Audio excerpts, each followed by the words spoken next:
என்ன அவரு அப்படியே சாதிச்சிட்டாரு, இப்ப புதுசா கட்சி ஆரம்பிச்சிட்டாரு. 18 லட்சம் பேர் அதுல ஜாயின் பண்ணிருக்காங்க சார். இப்ப இன்னும் கொஞ்ச நாள் போனா திருச்சி 25 லட்சம் பேர் சேருவாங்க. மெம்பர்ஸ் தானே ஆன்லைன்ல, அது நிறைய பேர் சேருவாங்க. லாரன்ஸ் மாஸ்டர் வந்து அதுல ஜாயின் பண்ணி அதுல போட்டி போடுறாரு அப்படின்னு சொல்லப்படுது.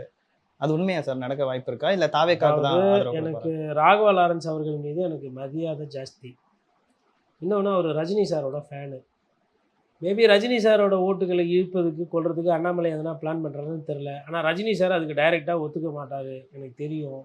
ஏன்னா அவர் வந்து எப்பா இந்த இதுக்கே வரலன்ற மாதிரி இருக்கிறாரு. அண்ணாமலை அவர்களை பொறுத்தவரையிலும் ஒரு க்ளீன் ட்ராக் ரெக்கார்ட் கிடையாது.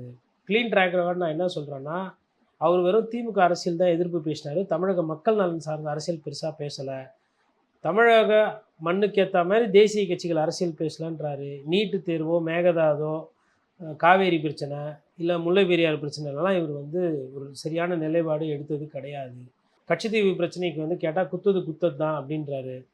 இலங்கை இம்மாத்தூண்டு நாடு, இந்தியா எவ்வளோ பெரிய வல்லரசு. இந்தியா நினச்சா கொடுக்குற உரிமை இருக்கும்போது திருப்பி வாங்குற உரிமை இருக்காதா?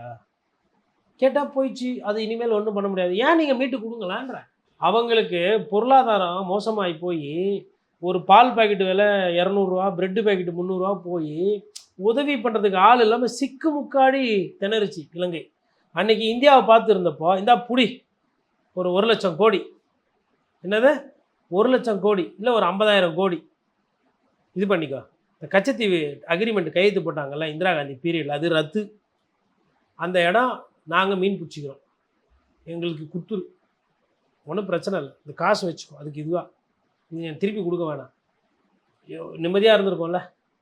இங்கேருந்து தானே போச்சு, அவங்களோட இடத்த கேட்கல, அவங்களோட இடத்த கேட்கல. மீன் பிடிக்கிறதுக்கு அது கொடுத்தப்பவும் வந்து தாரவாத்தப்பவும் மீன் பிடிக்கிற உரிமை இருக்குன்னு தான் போட்டிருக்குது அதில். இப்போ மீன் பிடிக்கிற உரிமையும் போச்சு, இடம் உரிமையும் போச்சு. எவ்வளோ பெரிய நாடு நினச்சா பிடிக்க முடியாதா? இல்லை என்ன இலங்கைனா அவங்களை எடுத்து போர் தொடுத்துருமா? கச்சத்தீவு காசை கொடுத்துட்டு கச்சத்தீவு எடுத்துக்கிறோம், இல்லை வாங்கிக்கிறோம், இல்லை ஒப்பந்தம், இல்லைங்க காசு கொடுத்தது தான், அது வேணால் கடன் வட்டி கொடுத்துட்றேன், கொடுக்க முடியாதுன்னா இலங்கை வந்து உங்ககிட்ட போர் செஞ்சிடும் இந்தியாவை வச்சு. பிரச்சனை என்னென்னா தமிழ்நாட்டுக்கும் தமிழக மக்களுக்கும் எதுவும் செய்யலைங்க.